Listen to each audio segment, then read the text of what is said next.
Assalamualaikum warahmatullahi wabarakatuh. Di sini saya dan teman saya akan mempresentasikan tentang program pembinaan prestasi cabang olahraga bola voli. Sebelumnya saya perkenalkan kelompok saya, yaitu saya sendiri Maiptri Valentina dengan NIM 6211420006. Kemudian ada Adrian Riko Maulana dengan NIM 6211420057. Penjelasan umum. Permainan bola voli merupakan salah satu cabang olahraga yang sangat digemari oleh seluruh lapisan masyarakat Indonesia. Untuk bermain bola voli dengan baik diperlukan suatu pembinaan yang meliputi fisik, teknik, taktik, dan mental, serta kematangan bertanding.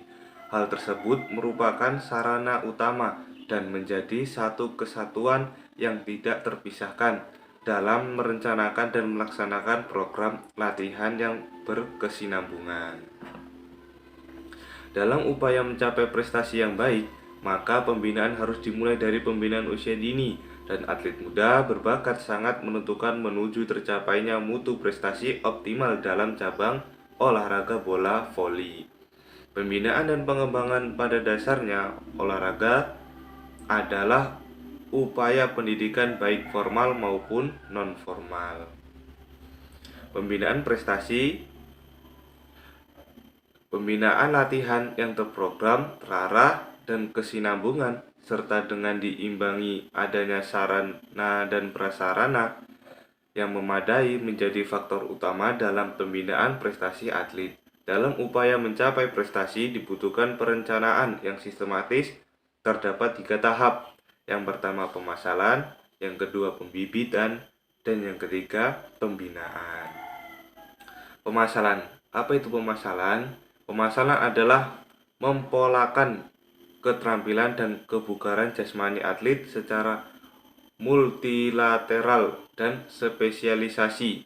Pemasalan juga dapat diartikan sebagai upaya untuk memperkenalkan suatu cabang olahraga kepada khalayak umum, baik anak-anak maupun dewasa, sehingga mendorong terciptanya suatu ajang kompetisi maupun kejuaraan di dalam masyarakat.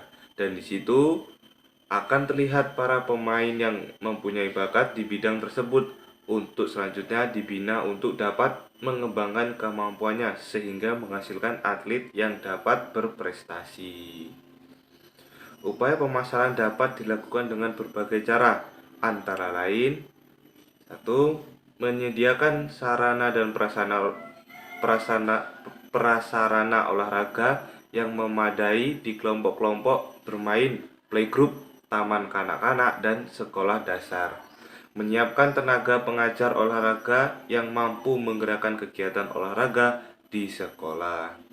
Mengadakan pertandingan persahabatan antara sekolah atau antar kelas. Memberikan motivasi pada siswa baik internal maupun eksternal melalui berbagai program. Mengadakan demonstrasi pertandingan atlet-atlet berprestasi. Merangsang minat anak untuk berolahraga melalui media massa, TV, video, game elektronik, dan lainnya. Melakukan kerjasama antara sekolah dan masyarakat, khususnya orang tua. Kemudian pembibitan. Pembibitan adalah suatu pola yang ditetapkan dalam upaya menyaring atlet berbakat yang diteliti secara ilmiah. Adapun beberapa pertimbangan penting untuk memperoleh bibit atlet unggul, yaitu bakat dan potensi tinggi yang di bawah sejak lahir mempunyai andil lebih dominan dibandingkan dengan proses pembinaan dan penunjang lainnya. Yang kedua, menghindari pemborosan dalam pembinaan apabila atlet yang dibina memiliki potensi yang tinggi yang di bawah sejak lahir. Yang kemudian, perlunya di Indonesia digalakkan pencarian bibit-bibit atlet pada usia dini. Jadi, tujuan dari pembibitan yaitu untuk menyediakan calon atlet berbakat dalam berbagai cabang olahraga prestasi, sehingga dapat dilanjutkan dengan pembinaan yang intensif, dengan sistem yang inovatif dan mampu memanfaatkan hasil riset serta perangkat teknologi modern. Adapun beberapa karakteristik atlet bibit unggul menurut Mustafa tahun 2018. Yang pertama, mempunyai kelebihan kualitas sejak lahir, memiliki fisik dan mental yang sehat, tidak cacat tubuh, dan diharapkan memiliki postur tubuh yang ideal. Kemudian, memiliki fungsi organ tubuh yang menghasilkan komponen kekuatan, kecepatan, kelenturan, daya tahan, koordinasi, kelincahan, dan power. Kemudian memiliki kemampuan gerak dasar yang baik, memiliki intelijensi tinggi, memiliki karakteristik bawaan sejak lahir yang dapat mendukung pencapaian prestasi prima, seperti watak kompetitif tinggi, kemauan keras, tabah, pemberani, dan memiliki semangat tinggi. Kemudian memiliki kegemaran olahraga. Menurut Bompa, yang dikutip oleh Joko Pekik Irianto tahun 2002 menyatakan ada 2 cara mengidentifikasi atlet yang berbakat. Yang pertama melalui seleksi alamiah ataupun seleksi ilmiah. Seleksi alamiah yaitu seleksi menggunakan pendekatan natural atau alamiah. Anak-anak usia dini berkembang kemudian menjadi atlet. Dengan seleksi alamiah ini, anak-anak menekuni olahraga tertentu sebagai akibat pengaruh lingkungan. Sedangkan seleksi ilmiah yaitu seleksi menggunakan pendekatan ilmu pengetahuan dan teknologi. Maksudnya, mempertimbangkan berbagai indikator yang diperlukan setiap cabang olahraga. Selanjutnya, diukur dengan instrumen yang objektif. Faktor-faktor yang dipertimbangkan meliputi tinggi badan, berat badan, kecepatan, waktu reaksi, koordinasi, dan power. Adapun beberapa kriteria untuk mengidentifikasi bakat secara ilmiah. Yang pertama, melalui aspek kesehatan, kualitas biometrik, dan keturunan. Aspek kesehatan merupakan unsur penting yang mendukung aktivitas jasmani seseorang. Untuk memeriksa kesehatan, bisa menggunakan cara umum dan khusus. Cara umum biasanya dilakukan dengan memberikan beberapa pertanyaan tentang riwayat kesehatan. Kemudian kualitas biometrik. Kriteria atlet berbakat cabang olahraga voli adalah tinggi badan, panjang lengan, ukuran biakromial, kapasitas aerobik dan aerobik, serta daya tahan tubuh. Kemudian keturunan. Faktor yang berkaitan dengan keturunan yaitu faktor bawaan dari orang tua, baik yang berhubungan dengan fisiologi ataupun psikologi. Faktor keturunan sendiri dibagi menjadi 2 aspek, yaitu psikologi dan fisiologi. Aspek fisiologi, komponen yang dites berupa kemampuan aerobik dan anaerobik, saraf, jenis otot, fungsi organ-organ dalam, dan fungsi indera lainnya. Kemudian aspek psikologi, mental diuji dengan melakukan beberapa tes, seperti tes intelijensi, tes motivasi, tes minat, tes kemandirian, dan tes kemampuan adaptasi. Adapun beberapa indikator penting yang perlu diperhatikan sebagai kriteria untuk mengidentifikasi dan menyeleksi bibit atlet berbakat secara objektif, yaitu melalui kesehatan, antropometri, kemampuan fisik, kemampuan psikologis, keturunan, lama latihan yang telah diikuti sebelumnya, dan adakah peluang untuk dapat dikembangkan dan maturasi. Kemudian pembinaan. Pembinaan merupakan salah satu usaha atau kegiatan yang dilakukan untuk meningkatkan atau memperoleh hasil yang lebih baik. Dalam mencapai prestasi atlet secara maksimal, diperlukan sistem talent scouting. Artinya, proses pemanduan bakat atlet dari mulai tahap perekrutan sampai tahap akhir pelaksanaan pembinaan telah terprogram dan berkesinambungan serta didukung dengan penunjang yang memadai. Hal ini diharapkan terdapat uraian bentuk kegiatan dan pelaksanaan, dukungan program latihan, susunan organisasi, sarana dan prasarana, pendanaan, serta pihak yang terkait. Adapun beberapa faktor yang dapat mempengaruhi pembinaan, yaitu ada atlet, pelatih, program latihan, dan sarana prasarana. Atlet merupakan pelaku utama yang melakukan usahanya dalam pencapaian prestasi. Pencapaian prestasi atlet akan berjalan maksimal dengan pembinaan atlet yang dilakukan dengan benar, seperti menyusun strategi dan perencanaan yang rasional, serta memiliki program yang jelas, karena hal tersebut penting untuk dijadikan atlet sebagai motivasi untuk mencapai tujuan sasaran yang jelas. Menurut Said Junaidi, karakteristik bibit unggul yaitu memiliki kelebihan kualitas bawaan sejak lahir, memiliki fisik dan mental yang sehat, tidak cacat tubuh, diharapkan postur tubuh sesuai dengan cabang olahraga yang diminati. Kemudian memiliki fungsi organ tubuh seperti kekuatan, kecepatan, kelentukan, daya tahan, koordinasi, kelincahan, dan power.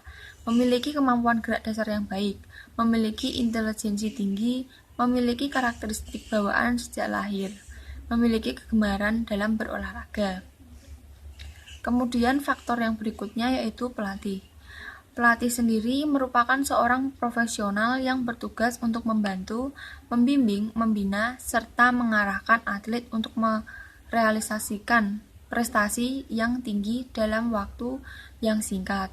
Seorang pelatih harus memiliki latar belakang yang baik seperti pendidikan, pengalaman di bidang olahraga, pendidikan tambahan, serta ilmu pengetahuan secara khusus tentang cabur yang dilatih. Untuk dapat melakukan tugas dan peran seorang pelatih yang baik, harus memperhatikan hal-hal sebagai berikut, yaitu dapat menciptakan komunikasi yang baik antara pelatih dengan atlet, kemudian memahami watak, sifat, kebutuhan, dan juga minat atlet. Pelatih harus mampu menjadikan seorang motivator bagi atletnya dan membantu atlet dalam memecahkan masalah-masalah yang dihadapi. Kemudian, program latihan.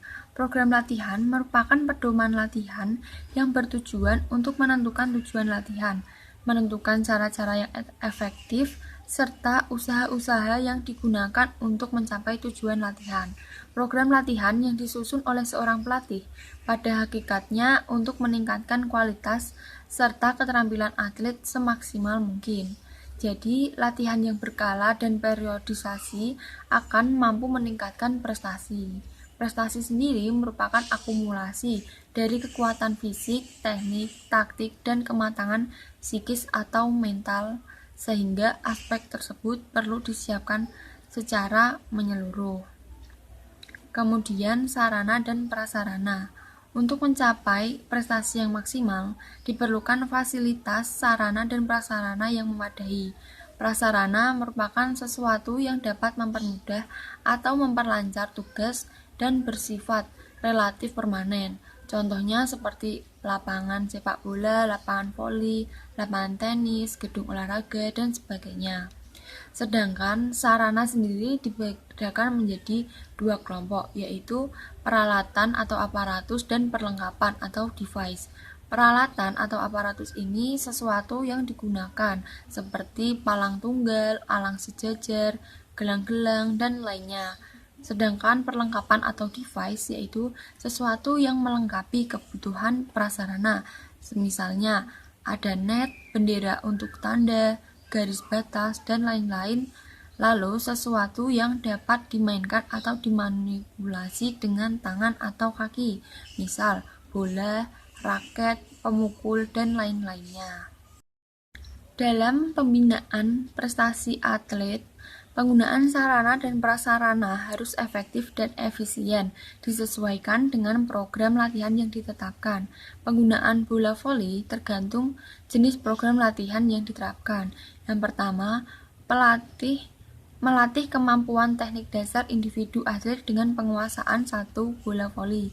Kemudian, meningkatkan kemampuan teknik dasar dan kerjasama atlet dilakukan dengan pembagian satu bola voli untuk 2 atlet. Kemudian, meningkatkan kemampuan bermain dilakukan dengan drill oleh pelatih.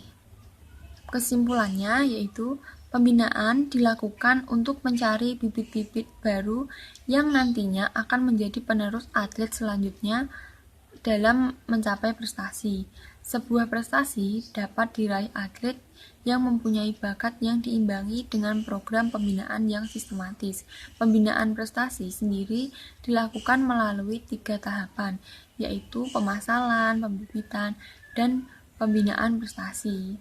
Sekian presentasi dari kelompok kami. Apabila ada kekurangan dan salah kata, mohon dimaafkan dan semoga bermanfaat. Wassalamualaikum warahmatullahi wabarakatuh.